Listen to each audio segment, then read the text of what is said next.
Itu perlu pahami. Kalau usaha bisnis untung, selalu buka usaha untung, banyak orang kaya. Assalamualaikum, kembali lagi bersama channel UMKM Wirausaha Mandiri. Di pagi hari ini saya ingin bahas terkait dengan tema sefrekuensi. Nah, kalau Anda mendirikan sebuah usaha bisnis sendiri, dari mulai CV atau PT, pastinya Anda perlu partner.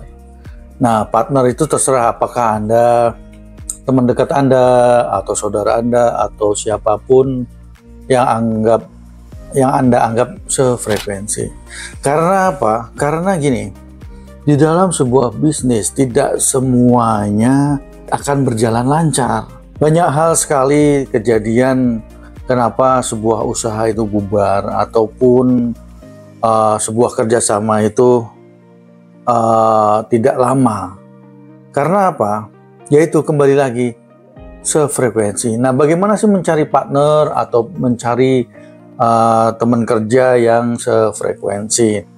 Nah, ini yang artinya Anda tahu diri juga, artinya Anda yang tahu siapa sih yang akan menjadi partner kerja Anda. Nah, ini yang tentunya Anda melewati seleksi, yang Anda melewati pertimbangan-pertimbangan, kemudian Anda bisa melihat gelagat orangnya seperti apa, ini cocok nggak untuk dia jadikan bisnis atau hanya untuk teman saja.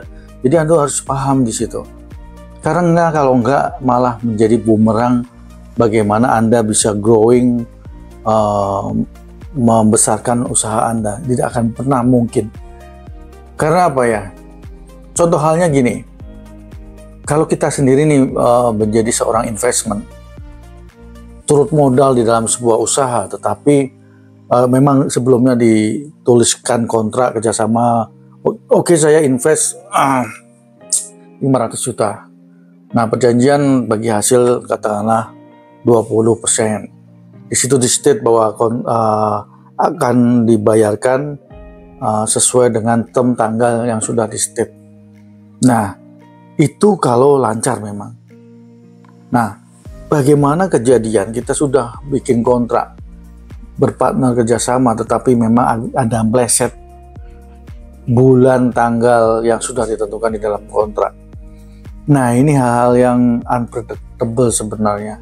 Kalau memang benar-benar kita sefrekuensi, sehati, artinya oke lah, saya dapat terima untungnya, terima bonusnya, tetapi di saat lagi hapus, artinya pembayaran delay, itu ya kalau memang sefrekuensi ya harus saling menyadari gitu. Toh delaynya sebulan, 2 bulan, 3 bulan, 4 bulan, nggak sampai setahun. Bahkan kalau memang kita sudah klop ya, sudah deket, delay setahun pun memungkinkan gitu loh. Karena kita nggak bisa juga nge-push customer ataupun ngomel-ngomel ke customer, kenapa nih pembayaran lambat, terus gebrak-gebrak meja dan lain-lain, marah-marahin customer, nggak bisa juga, karena kita mau long life bisnis gitu loh.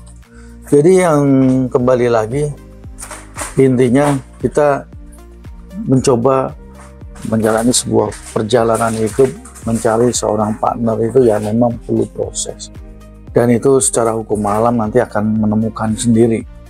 Nah, karena gini, Anda berbisnis tidak bisa Anda berdiri sendiri, dua kaki, dua tangan, pasti perlu bantuan orang lain. Dan Anda perlu pahami, kembali lagi, kalau Anda punya usaha tidak selamanya untung. Toh kadang apesnya juga Anda malah buntung gitu, rugi. Intinya gitu loh, itu perlu pahami. Kalau usaha bisnis untung, selalu buka usaha untung, banyak orang kaya. Tapi kenyataannya banyak yang punya bisnis juga, tapi kenyataannya apa? Yaitu jumlah pengusaha yang ada di negeri kita tuh nggak banyak. Itu artinya apa? Nggak mudah. Jadi semakin banyak kita mengalami sebuah perjalanan, kadang untung, kadang buntung, itu kita bisa evaluasi di situ bagaimana sih strateginya nggak terus-terusan buntung itu. Dan memahami juga jangan misalnya kita pembayaran telat, nagihnya udah kayak debt collector gitu, melebihi debt collector.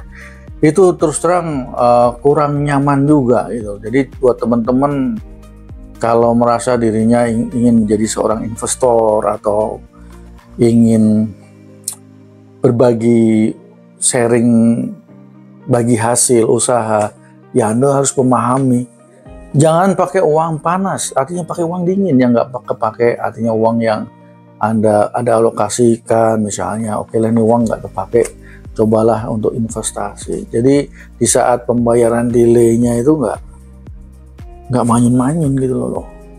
Intinya seperti itu. Jadi buat temen perlu disadari, kita nggak hanya belajar teori ya, tetapi apa yang terjadi di real kondisi lapangan seperti apa. Nah itu aja, kembali lagi sefrekuensi. Jadi teman-teman perlu disadari untuk menjadi seorang investor atau usaha mandiri ya, Anda harus siap dari segala sisi mentalnya. Dan itu tidak mudah, tidak diajarkan dalam dunia perkuliahan berapa SKS, tidak diajarkan juga secara detail bagaimana bukunya seperti apa, yaitulah challenging. Makanya buat para pengusaha yang sukses, saya salut sekali. Pastinya mereka menjalankan sebuah perjalanan, mendirikan sebuah usaha itu seperti roller coaster gitu, seperti kayak gunung palung itulah, artinya sukses melambung tinggi, tetapi di bawahnya itu udah berjibaku siang malam, mikir dan lain-lain, membuat sebuah tim yang solid dan semua SOP ada di situ. Oke, itu aja. Jadi intinya kembali lagi, carilah partner usaha Anda yang sefrekuensi sehingga jalannya selaras, harmonis. Apapun yang terjadi ada di depan mata, ada batu kerikil, tetap jalan dan nikmati sebuah proses. Itu aja. Salam sefrekuensi, semoga salam sehat dan berkah selalu, dan jangan lupa subscribe, like, dan komen. Assalamualaikum.